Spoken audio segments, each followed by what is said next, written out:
I never thought I'd be telling this story, but here I am. My name's Charlotte, and I was born into what you'd call an ordinary family. But when I was 2, everything changed.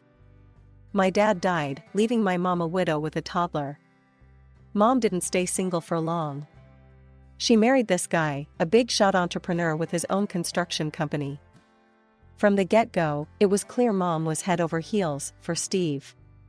She'd do anything for the guy, I swear. It was like I didn't even exist anymore. Things got even worse when Mom popped out another kid. A girl named Rachel. Suddenly, I had a half-sister who could do no wrong in Mom's eyes. She doted on that kid like she was made of gold, always trying to show Steve what a great mom she was to his precious daughter. Steve, he was this big, scary-looking dude. Always had this stern look on his face, like he was perpetually pissed off. But man, you should have seen how he melted around his own kid. All smiles and affection. Me? I might as well have been invisible. Charlotte, he'd bark, you're the oldest. Act like it. Help out around here. And help out I did. From the time I could reach the kitchen counter, I was cooking, cleaning, doing laundry, you name it. Rachel? She never lifted a finger. Didn't even clean up after herself or wash a single dish. Meanwhile, my grades were slipping. How could they not? Between all the chores and taking care of the house, I barely had time to crack open a book. Mom noticed, of course. But instead of understanding, all I got was grief. What's wrong with you, Charlotte? She'd yell. Are you stupid or just lazy? Your sister manages to get good grades. Why can't you? I wanted to scream, to tell her why. But I knew it wouldn't make a difference. In this house, I was the maid, the cook, the cleaner. And apparently, I was supposed to be a straight-A student too. As the years went by, things only got worse. Steve's business grew, and suddenly all of Mom's relatives were working for him.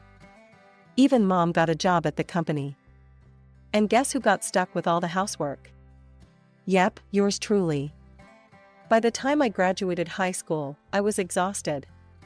My grades were mediocre at best, nowhere near good enough for a scholarship. And boy, did I hear about it. You're so stupid, Mom screamed, her face red with anger. How could you mess this up? Steve, ever the pragmatist, just shook his head. I'm not paying for your college if you can't even be bothered to try, he said coldly. And just like that, my dreams of going to college went up in smoke. Instead, I found myself working at Steve's company, doing the kind of low-paid, back-breaking work that nobody else wanted. You know, I had dreams once. Big dreams of becoming a hairstylist. I'd spend hours watching tutorials online, practicing on old dolls I'd fish out of the trash. I saved every penny I could, scraping together loose change and the measly tips I'd get from the guys at the construction site. Finally, after months of saving, I bought myself a clipper. One night, I couldn't contain my excitement anymore. My sister was lounging on the couch, scrolling through her phone, looking bored as usual. Hey, I said, trying to keep my voice casual. Want to see something cool? She barely glanced up. What? I pulled out the clipper, my hands shaking a little. I got this. I'm gonna be a hairstylist someday. For a moment, she actually looked interested. Really? Let me see that. I handed it over, feeling a spark of hope. Maybe, just maybe, she'd understand. She turned it over in her hands, then tossed it back to me with a smirk. Good luck with that. Mom and Dad will never let you. I should have known better than to trust her. A few days later, all hell broke loose. Steve stormed into the living room in a rage, his face purple with anger. Who did this? He bellowed. Who mutilated Fluffy? I came out of the kitchen, wiping my hands on a dishcloth. The sight that appeared before me was terrible. There, on the floor, was his prize dog. The poor thing looked like it had been attacked by a lawnmower, chunks of fur missing, cuts all over its body. That's when my sister piped up, her eyes wide with fake innocence. Oh, Dad, she said, her voice trembling. I think I know what happened. All eyes turned to her as she spun her tale. Charlotte's been talking about being a hairstylist.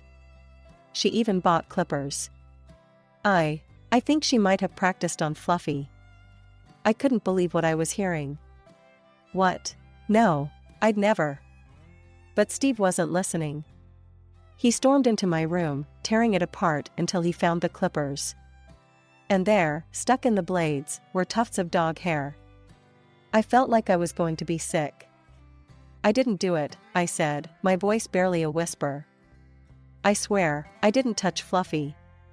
My sister burst into tears, putting on a show worthy of an Oscar. Please don't be too hard on her, Dad. She probably didn't mean to hurt Fluffy. Steve's face was stone cold as he turned to me. Get out, he said, his voice eerily calm. Pack your things and get out of my house, now. Mom just stood there, not saying a word. Not even looking at me. As I packed my meager belongings, I could hear my sister's fake sobs from the living room. The little shit had set me up, and she'd done it perfectly. With nowhere else to go, I headed to my grandmother's place in the next town over. She was my dad's mom, the only one who'd ever shown me any real kindness. I told her everything, my words tumbling out between sobs. She listened, her face growing darker with each word. You can stay here as long as you need, she said, pulling me into a hug. We'll figure this out together. And just like that, I started my new life. Got a job at a local diner, worked my ass off. For the first time in my life, I felt like I could breathe. 3 years later, Grandma passed away. It hit me hard, she was the only real family I had left. But even in death, she was looking out for me. She left me her house and a little nest egg she'd been saving. With Grandma's savings and every penny I'd squirreled away from the diner, I opened my own beauty salon. It wasn't much at first, just me, a chair, and a mirror. But it was mine. All mine. The first few weeks were tough. I'd sit there, staring at the door, willing it to open. But slowly, word got around. One customer became 2, then 10, then I couldn't keep up. I had to hire my first employee. Then another. Before I knew it, I had a full staff and 3 chairs running nonstop. The salon was always full of chatter and laughter. For once in my life, I felt like I belonged somewhere. Like I was good at something. Charlotte, you're a miracle worker, one of my regulars exclaimed after I fixed a botched dye job she'd tried at home. I grinned, feeling a warmth spread through my chest. Just doing my job, Mrs. Johnson. But it wasn't just my hairstyling skills that were changing. I was changing too. Gone was the meek, scared girl who'd let everyone walk all over her. In her place was a woman who knew her worth, who didn't take shit from anyone. One day, a customer was giving one of my new girls a hard time. I stepped in, my voice firm. Ma'am, if you can't treat my staff with respect, I'm going to have to ask you to leave. The woman spluttered. But I'm the customer. The customer is always right. I crossed my arms, standing my ground. Not in my salon, they're not. There's the door. Life was good. Really good. But you know how they say curiosity killed the cat? Well, one night, after a long day at the salon, I made the mistake of checking social media. There she was, my sister. All smiles in front of some fancy college, caption boasting about her business and management program. And the comments? Full of praise from Mom, Steve, and all the relatives who'd turned their backs on me. So proud of our little genius. Following in her father's footsteps. Can't wait to see you take over the company. I scrolled further. Vacation pics from all over the world. A shiny new car, graduation gift from the best parents ever. My stomach churned. Just as I was about to close the app, a new post popped up. Mom and Steve, all decked out in Hawaiian shirts and leis. Celebrating our brilliant daughter taking over the company. Time for a well-deserved break. Part of me wanted to be angry. To scream and rage at the unfairness of it all. But as I looked around my salon, at the life I'd built for myself, I realized something. I didn't need their approval anymore. I didn't need their love or their support. I had made it on my own, against all odds. Life has a way of throwing curveballs when you least expect it. One lazy Sunday afternoon, my phone rang. It was my Aunt Sarah, the only member of my family I still kept in touch with. "Charlotte, you're not gonna believe this," she said, barely containing her laughter. "Your sister? Turns out she's not so perfect after all." Over the next few minutes, Aunt Sarah filled me in on the family gossip. Apparently, while Steve and Mom were sipping Mai Tais in Hawaii, my sister had been running the company, right into the ground. "Made some real boneheaded moves," Aunt Sarah said. "Steve came back early, mad as a hornet. Told her he'd wasted his money on her fancy education." We chatted a bit more before hanging up. I went about my day, pushing thoughts of my family to the back of my mind. But life wasn't done with its surprises. A few weeks later, there was a knock at my door. I wasn't expecting anyone, so I approached cautiously. When I opened it, I nearly fell over in shock. There stood my sister, mascara running down her face, a suitcase at her feet. "Charlotte," she sobbed, throwing herself at me. "Dad kicked me out. He disowned me, took away my apartment. I'm homeless." For a moment, I felt a pang of pity. Then I remembered all the years of torment, all the manipulation. I gently, but firmly, pushed her away. "What do you want, Rachel?" I asked, my voice flat. She looked up at me, eyes wide and pleading. "Can I stay with you? Please? I need help, a job. I could be the director of your salon." I almost laughed out loud. "Director? You've got to be kidding me." "But I have a business degree," she wailed. "I'm qualified." I took a deep breath, steeling myself. "Look, I need a secretary. Someone to work the front desk, book appointments. That's all I can offer." Rachel's face changed in an instant. The tears dried up, replaced by a look of indignation. "A secretary? You're supposed to help me. Give me a real job, let me live with you." I'd had enough. Years of pent-up anger and resentment came bubbling to the surface. "No," I said, my voice cold and firm. "I don't owe you anything. There's a cheap hostel down the street. Good luck." Rachel stared at me, mouth agape. Clearly, she hadn't expected this. Without another word, I closed the door in her face. Through the window, I watched as she stomped down the driveway, her theatrical sobs replaced by a scowl of pure rage. She threw her suitcase into the back of a shiny car, the same one I'd seen in her social media posts. A few days after Rachel's dramatic exit, I got a call from an old friend who still had connections to my family. The conversation also turned to Rachel. "Charlotte, your sister wasn't kicked out at all," she said. "She's throwing a tantrum because your dad scolded her for messing up at work." I gripped the phone tighter. "You're kidding me." "Nope. She thought she'd teach him a lesson by running away. Figured she'd crash at your place, mooch some money, then go back home when she's made her point." After hanging up, I felt a mix of anger and relief. Anger at Rachel's audacity, but relief that I'd seen through her act. The old me would have fallen for it hook, line, and sinker. Just when I thought things had settled, my phone rang again. This time, it was Mom. "Charlotte," she said, her voice cold and disapproving. "How could you turn your sister away like that? You should give her a job as a manager, not some lowly secretary position." I nearly choked. "Manager? Are you serious?" "Of course I am," Mom snapped. "She has an expensive education. She's taken management courses. She's much smarter than you, Charlotte." That was it. The last straw. Years of pent-up resentment came pouring out. If she's so smart, I spat, then why did she screw up Dad's company so badly? There was a pause on the other end of the line. When Mom spoke again, her voice was icy.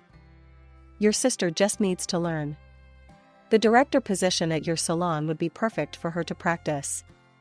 It's not like your little haircutting business would be a great loss if she makes a few mistakes. I saw red. My little haircutting business? Do you have any idea what I built here? No, of course you don't. You never cared about what I did. Charlotte. But I was on a roll. No, you listened to me for once. Do you know what it was like growing up in that house? Being treated like a servant? Being kicked out with nowhere to go? Do you even care? I ranted for what felt like hours, letting out every hurt, every slight, every moment of neglect I'd suffered. Mom stayed silent throughout. When I finally ran out of steam, I felt drained but somehow lighter. For a moment, I thought maybe, just maybe, she'd understood. Then she spoke. Are you quite finished? Now, as I was saying, it's your duty to help your sister. You will give her the director position. I couldn't believe what I was hearing. It was like she hadn't heard a word I'd said. In that moment, I realized something: nothing was ever going to change. No, I said, my voice steady and cold. I won't be hiring Rachel for any position. And don't call me again unless you're ready to apologize for how you've treated me all these years. I hung up and blocked her number, my hands shaking.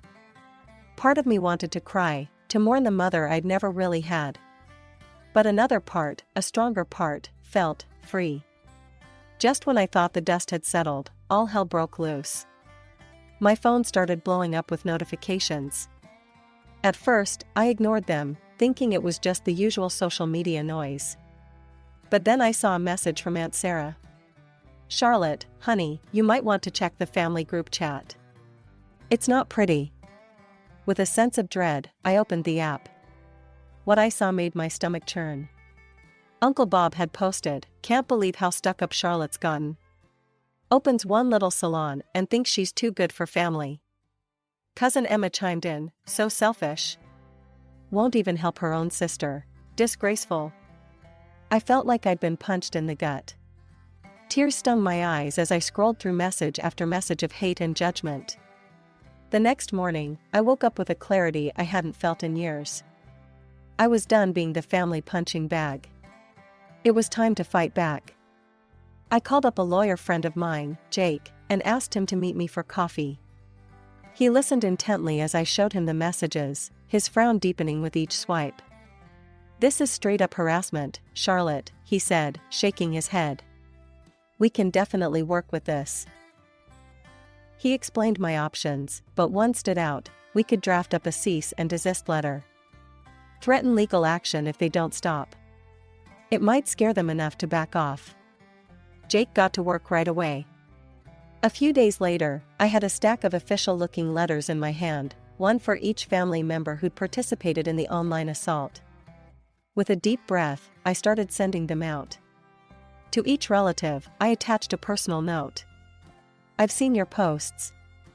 This is your one and only warning.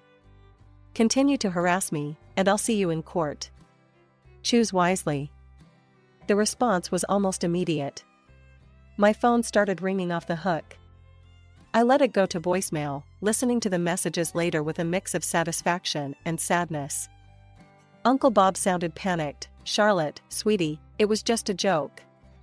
No need to get lawyers involved." Cousin Emma was in tears. "Please don't sue us.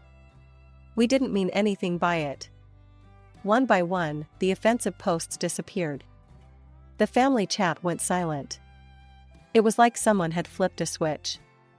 Aunt Sarah called me that evening. "Damn, girl," she chuckled. "You sure know how to clear a room." I laughed, but it was hollow. I didn't want it to come to this, Aunt Sarah. But I couldn't let them keep treating me like that. After we hung up, I sat in my quiet apartment, staring at the wall. I'd always dreamed of having a big, loving family. Now, it felt like I'd burned the last bridge connecting me to that dream. But as I looked around at the life I'd built for myself, my thriving salon, my comfortable home, my true friends, I realized something. Family isn't always about blood. Sometimes, it's about the people who stand by you, who support you no matter what. I might have lost the family I was born into, but I'd gained something far more valuable: self-respect. My birthday. For once, I was actually looking forward to it. No family drama, just a nice evening with my friends and salon staff. People who actually cared about me. I was putting the finishing touches on my makeup when my phone rang. It was Jess, my head stylist. "Charlotte, you need to get down here. It's your sister. She's here, and God, Charlotte, it's bad. Just hurry." I broke every speed limit getting to the salon. The place looked like a war zone. Shattered mirrors, overturned styling chairs, hair products splattered everywhere. And in the middle of it all, being restrained by 2 cops, was Rachel. "You bastard," she screamed when she saw me. "This is all your fault." I ignored her, turning to Jess. "What the hell happened?" Jess looked shell-shocked. She just burst in, drunk off her ass. Started throwing things, screaming about how you ruined her life. We tried to stop her, but I surveyed the damage, my heart sinking. This would cost thousands to fix. One of the officers approached me. "Ma'am, we're taking her down to the station. Will you be pressing charges?" Before I could answer, my phone rang. "Mom." Because of course it was. "Don't you dare press charges, Charlotte," she hissed without so much as a hello. "Tell them it was a birthday prank gone wrong." I couldn't help it. I laughed. A hollow, bitter laugh that made everyone around me take a step back. "A birthday prank? That's rich, Mom. You know, it's funny. You didn't remember my birthday until you needed an excuse for Rachel's behavior." There was a long pause on the other end of the line. "Look," I continued, my voice tight with anger, "your precious Rachel just destroyed my business. She's going to jail, and I'm going to make damn sure she pays for every cent of damage." I hung up and turned to the officer. "I want to press charges. All of them." I followed the police to the station, my mind reeling. This was supposed to be a happy day, a celebration. Instead, I was filing a police report against my own sister.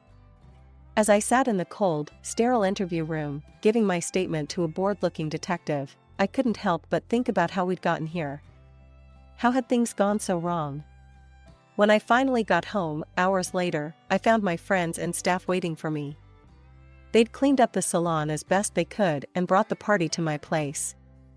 As I looked around at these people, my chosen family, I felt a lump in my throat. "Thanks, guys," I managed to choke out. This means a lot." We raised our glasses in a toast. "To Charlotte," Jess said. "The toughest boss and best friend we could ask for." The court case dragged on for months. Every day was a new battle, a new low in family drama. But I stood my ground. Finally, the verdict came in. Rachel got a suspended sentence for hooliganism and had to pay me a hefty sum in compensation. I thought I'd feel victorious. Instead, I just felt tired. The day after the sentencing, I got a call from Steve. "You happy now?" he growled. "You've torn this family apart. As far as I'm concerned, you're dead to us." The line went dead. I stared at the phone, waiting for the pain to hit. But all I felt was relief. Mom didn't even bother to call. She sent a text, "I hope you're satisfied with what you've done. Don't contact us again." I showed the messages to Aunt Sarah over coffee the next day. She shook her head, disgusted. "You're better off without them, honey," she said, squeezing my hand. "You've got me. And you've got yourself. That's all you need." She was right. I threw myself into my work, channeling all my energy into expanding my business. One salon became 2, then 3. Before I knew it, I was running a small empire of beauty salons across the city. Years passed. I was happier than I'd ever been, surrounded by people who genuinely cared about me. My family became a distant memory, a bad dream I'd finally woken up from. Then, one lazy Sunday morning, I was scrolling through social media when a headline caught my eye. "Local construction mogul bankrupt, daughter's financial scams to blame." My heart skipped a beat. There was Rachel's face, being led away in handcuffs. The article detailed how she'd embezzled millions from Steve's company, running various financial scams that had finally caught up with her. The fallout was swift and merciless. Steve's company collapsed, taking down all the family members who worked there with it. And suddenly, my phone was blowing up with messages from relatives I hadn't heard from in years. Uncle Bob. Charlotte, sweetie, I know we've had our differences, but I'm in a tough spot. Any chance of a job at one of your salons? Cousin Emma. Hey cuz. Long time no speak. So, I heard you're doing well. One by one, they came crawling out of the woodwork, all with the same plea: give me a job, lend me money, save me from the mess Rachel made. My finger hovered over the reply button. Then, with a deep breath, I hit block instead. One by one, I shut them out of my life for good. The only message I responded to was from Aunt Sarah. You okay, honey? I saw the news. I wrote back. I'm fine. Better than fine, actually. I'm free. That night, I stood on the balcony of my penthouse apartment, overlooking the city where my salons now thrived. I thought about the long, hard road that had brought me here. The pain, the struggles, the moments of doubt. But I also thought about the strength I'd found, the true friends I'd made, the success I'd built with my own 2 hands. All right, everyone's presentations are done. Nick, the manager, said as he tried to move the discussion forward. Excuse me, I haven't. I recently found out something. Nick interrupted me and began to speak. There's apparently someone in this department who didn't graduate high school and is just a part-timer. Meetings should be for employees only. Absolutely right. His lackey, Mike, of course, agreed with Nick. I'm leaving. After leaving the meeting room, I started to shut down my computer. I noticed that an email had arrived, not in my personal inbox, but in the company's shared email. Thinking, there's no point in speaking up, no one will listen, I went home quietly. The next day, I heard a commotion from Nick's desk. He was staring at his computer screen, his face pale. Nick! Is something wrong? Mike looked at the screen with him. And he turned even paler than Nick. Why is he so angry? Knowing the reason for Mike's distress, I thought to myself, serves them right. My name is Adam. My mother passed away when I was in the 9th grade, and I was raised by my father. Well, you could hardly call it being raised. After my mother passed, my father changed. He drowned his sorrows in alcohol, and though he still went to work, he squandered our living expenses on horse racing. Because of that, I had to start working part-time as soon as I entered high school. Every month, I went to the convenience store with bills in hand that couldn't be auto-deducted from my father's account. Even though I endured it because I didn't want to be alone, I reached my limit in my 2nd year of high school and dropped out. I found a live-in job at a distant inn. Thank you for everything. The day I left home, my father, still staring at the TV, spoke. Take care. That was our last conversation. Back then, 18 wasn't the age of majority, so I needed my father's permission to work, and I couldn't hide my place of employment. Yet, my father never visited me even once. I kept working just to survive, and before I knew it, I was 42. Years of hard work paid off, and I was transferred to the headquarters. I was thrilled to be recognized by the company, as I thought I'd be working in the field until retirement due to my lack of formal education. Listen up. Our work can change the future of our employees. Don't drag us down. On my first day after the transfer, Nick, dressed in an expensive suit, spoke sternly. There was a reason for this. Our inn was located in a prominent tourist destination, known so well that everyone in the state could sing its commercial jingle. At its peak, we had 5 locations within the state. But that was long ago. Due to financial difficulties and aging facilities, only the place where I had worked for many years and the original establishment remained. I was prepared to lose my job anytime, but now there was a glimmer of hope. With the rise of social media, the tourist area where the inn was located started gaining attention again. Depending on how hard the sales department, where I was transferred, worked. We could either thrive or be forced to give up this prime location to the new hotel chains continuously popping up. For Nick, who had switched careers from another industry to strengthen our sales, this was a battle he couldn't afford to lose. I understood why he had to be strict. I will do my best. Nick sneered at my enthusiastic declaration. Did you not hear what I said? I'm sorry. I thought I was listening carefully. Out of habit from years of customer service, I apologized reflexively, though I had no idea what had offended him. Someone was watching me with a smirk. In this department, there are those who are expected to excel and those who have been shoved here because they have nowhere else to go. You are the latter. It was Mike, the section chief. He's 7 years younger, at 35. But he was called to headquarters much earlier than I was and had been moving around within the headquarters ever since. I'm not jealous, but I can't accept that he's my boss. Graduating from a prestigious university, he has an unusually high pride and caused many problems as a newbie, making things very difficult for me when I was the front desk leader. When I found out Mike was transferred to the sales department a month before me, I was disheartened. Mike is right. With just a middle school diploma, there's not much you can do. Don't even think about achieving results. As if I didn't exist, Nick remarked, I'm thirsty. Mike eagerly ran to the coffee maker. It seems Mike is Nick's lackey. I regretted being happy about my transfer to headquarters, wishing I had stayed on site forever.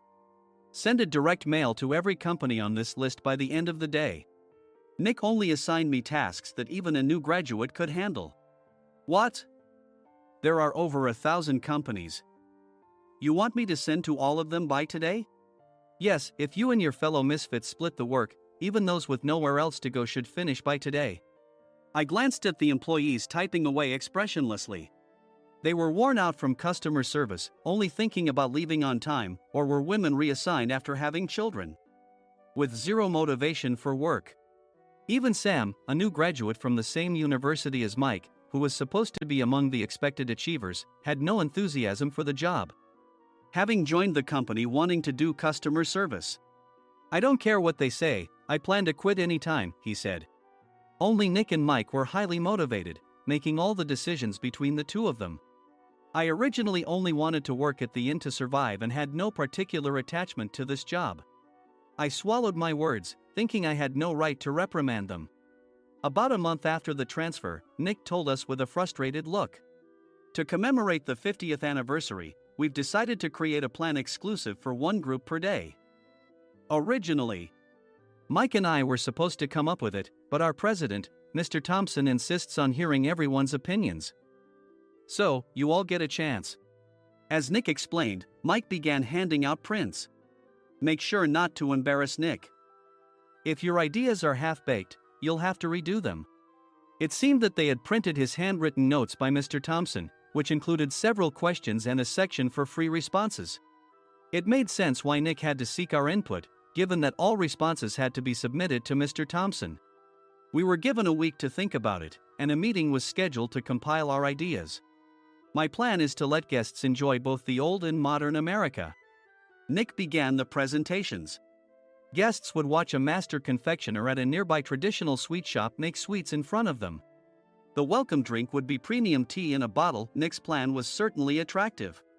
After his presentation, Nick called on us to present in the order we were seated. Just as I stood up for my turn. All right, everyone's presentations are done. Excuse me, I haven't. I recently found out something. Nick interrupted me. There's someone in this department who didn't graduate high school and is just a part-timer. He was likely talking about me. I joined the company as a part-timer and was made a full-time employee when I turned 20. That was 20 years ago, so Nick and Mike probably had no chance to know until recently. Meetings should be for employees only. Absolutely right. After that, Nick kept creating opportunities to solicit everyone's opinions, purposefully excluding me from speaking. The meeting unexpectedly heated up and went past the scheduled end time. A few people asked to leave, and the discussion continued with the remaining few. Still here? Normally, you'd leave in that situation. Though I had no attachment to the job initially, hearing kind words from customers made me want to make them happier. For someone like me, with nowhere to go, the inn was my home and customer service was my life. I felt pathetic about my current self. I'm leaving. I left the conference room and started shutting down my computer. I noticed an email had arrived, not in my personal inbox, but in the company's shared email. Thinking no one would listen to what I had to say anyway, I quietly went home.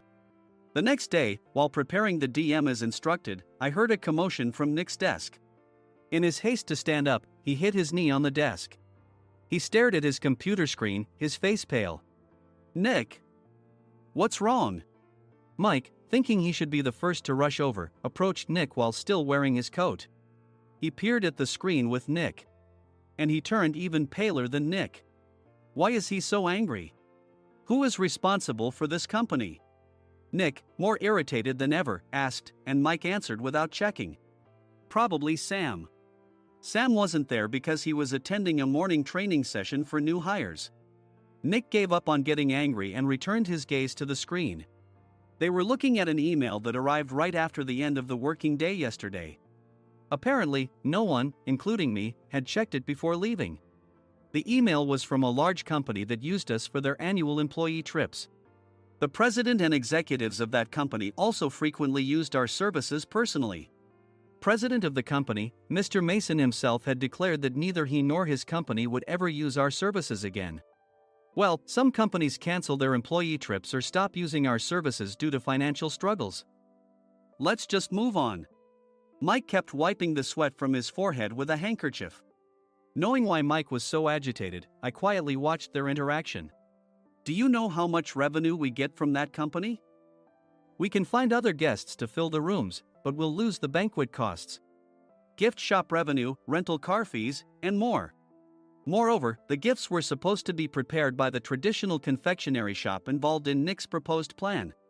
If it's known that we incurred such a huge loss at this critical time, Nick's position in the company would be jeopardized. Nick took a deep breath, seemingly trying to calm himself. All right, Mike. Go to New York right now and apologize to Mr. Mason. What? You're coming with me, right? I have urgent work to do. I trust you, which is why I'm entrusting this to you. Please. Mike, believing Nick's sincerity, agreed with a determined look on his face, saying, yes. That's Nick for you.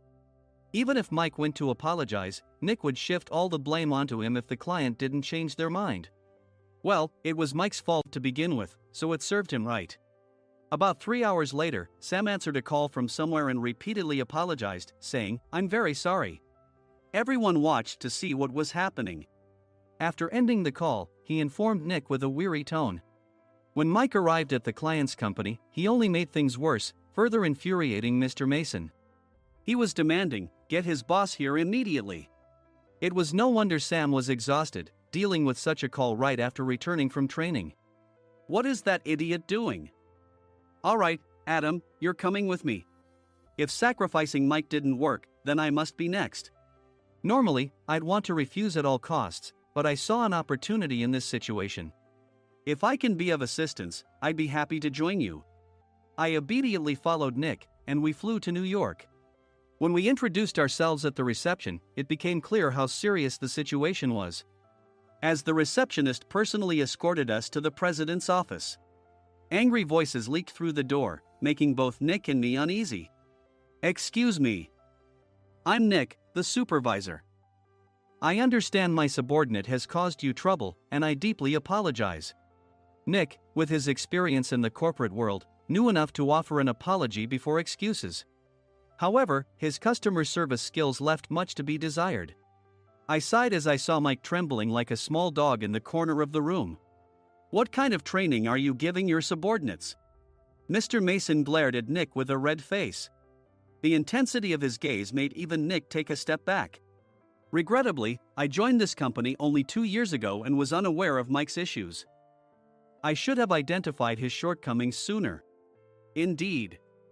I should have realized sooner. No sensible person would come to apologize and then give a lengthy presentation on the drawbacks of not using their in. Nick froze, his mouth slightly open. Suspecting the worst, I picked up the documents that had fallen to the floor. It seemed Mike hastily prepared these documents on the plane, listing the disadvantages. Disadvantage 1, if you change the venue for the company trip, employees might suspect it's for cost-cutting reasons, leading to a negative impression. Reading it aloud half-jokingly, Nick snatched the papers from my hand and checked the contents with a furious expression. Among the stack of documents was a receipt from a nearby convenience store's copy machine. I felt a pang of dread, hoping he hadn't shown the receipt as well. What do you think he said when I asked what kind of nerve he had to do this? I'm very sorry. Faced with the dire situation, Nick must have thought there was nothing left to do but apologize. In a voice smaller than I'd ever heard from him, he uttered words of apology. He said, "I'm a Harvard graduate. I don't believe I said anything wrong." Mike! What have you done? Forgetting his plan to pin the blame on Mike, Nick yelled loudly, even in front of Mr. Mason. "I didn't do anything wrong." "You're still saying that? Look at him." Mike pointed at me with a shaking hand. "I was assigned to headquarters in my 20s and now I'm a section chief. This guy only made it to headquarters at 42. Everything I've done proves I was right. So why are we losing the contract?" Having said his piece, Mike collapsed to the floor. "Of course. You were sent there because you had nowhere else to go." Mike never expected to hear such words from someone he looked down upon. He lunged at me, and Nick hurriedly stepped in to stop him. "Mr. Thompson told me Mike is a quick thinker, and to take good care of him." There's no way he was pushed aside. "Don't make things worse here. He didn't say quick thinker, he said only quick-witted, didn't he?" I don't remember that part. I recalled the many troubles Mike caused when he was a newbie.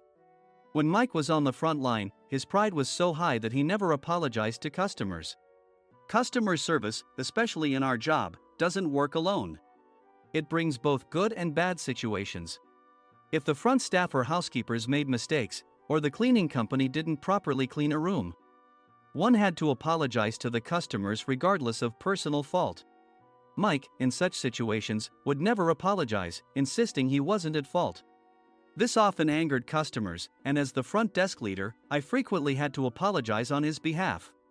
He caused complaints and disrupted operations, which is why he was quickly moved to headquarters. In departments where he didn't interact directly with customers, his quick thinking was beneficial and things went well. But it seemed his flaws were starting to show. Corporate reservations are supposed to be entered into the system by the sales representative. But a quick check yesterday revealed that more than 10 items were missing from the client's reservation. The handover document clearly stated what needed to be prepared. Why didn't you enter it into the system? Why do we have to give them special treatment? Filling rooms near the banquet hall, setting up all the food in advance. Specifying the brand of wine, they're too demanding. No wonder he always angered customers, I thought, feeling a headache coming on. Grouping them in rooms near the banquet hall is for our benefit too.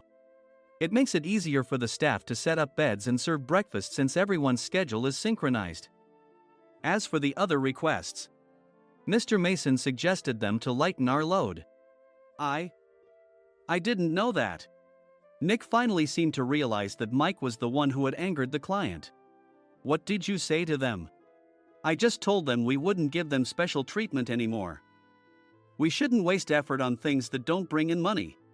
I was utterly exasperated at his lack of understanding of customer service. Of course, we shouldn't comply with unreasonable demands. But carrying over successful practices from past stays makes customers feel remembered and enhances their experience. Good memories encourage repeat visits. That's part of our job. I looked down at Mike, who was sitting on the floor. In our job, nothing is a waste. Mr. Thompson likely moved you to the sales department, hoping you'd finally understand this. How do you think he feels now that you failed to meet his expectations? Mike, tears in his eyes, fled the president's office. I was amazed he still hadn't apologized. You have it tough, Adam. It's okay, we're all employees of the same company. I deeply apologize for this disrespectful incident. Especially after all the care you've shown us. If it weren't for you, Adam, I really would have stopped staying here. When I heard you were moving to the sales department, I was willing to reconsider if you handled it. Seeing us talk so amicably, Nick's face contorted. Do you two know each other? Adam's service is excellent. I always requested him specifically. Normally, we don't accept specific staff requests, but we made an exception for Mr. Mason, adjusting my shifts accordingly. He had personally stayed at our hotel just before my transfer, and during casual conversation, I mentioned, "I'm moving to the sales department soon." If I hadn't told him then, things could have been much worse. "Please continue to take care of us. I look forward to it." On the return flight, Nick awkwardly offered me a can of beer. "It's still working hours." Of course, I had no intention of forgiving him for a single beer.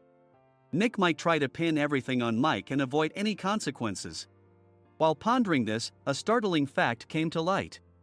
"Nick, the tea bottles for the plan have arrived." I handed Nick a bottle labeled with our inn's name. "They look good." "What are you talking about?" "These are plastic bottles. I had assumed we would use the trendy, high-end bottling tea.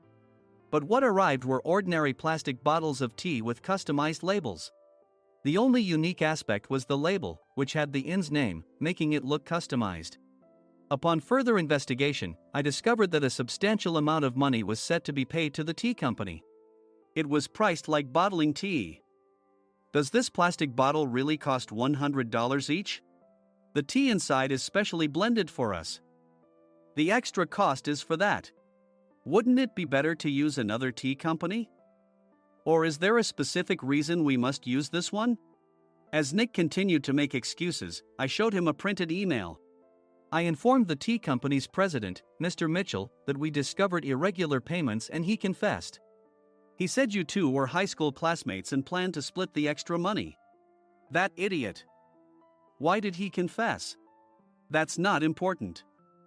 You should worry about yourself. This could turn into a police matter.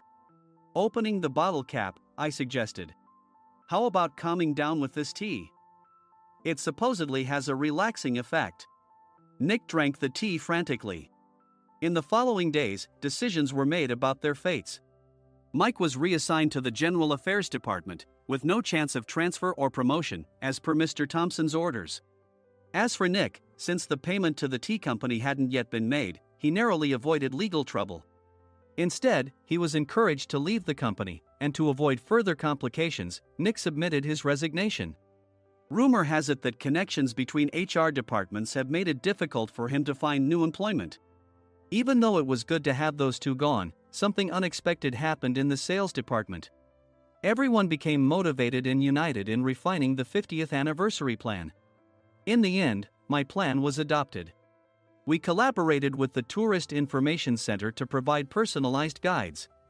The plan, tailored to the number of guests, was truly special for the 50th anniversary. "Hey, is Adam's family coming to stay?" I immediately booked that special plan for my family. Sam noticed it on the reservation list and quickly picked up on it. "Yes, I'm inviting my father." "That's great. I might invite my parents too." I lacked the courage to face my father just as Adam. But here, with the confidence Mr. Mason praised, I felt ready. The 50th anniversary plan was a perfect opportunity to reconnect with my father. I hoped to bring back the days when we could laugh together as we once did.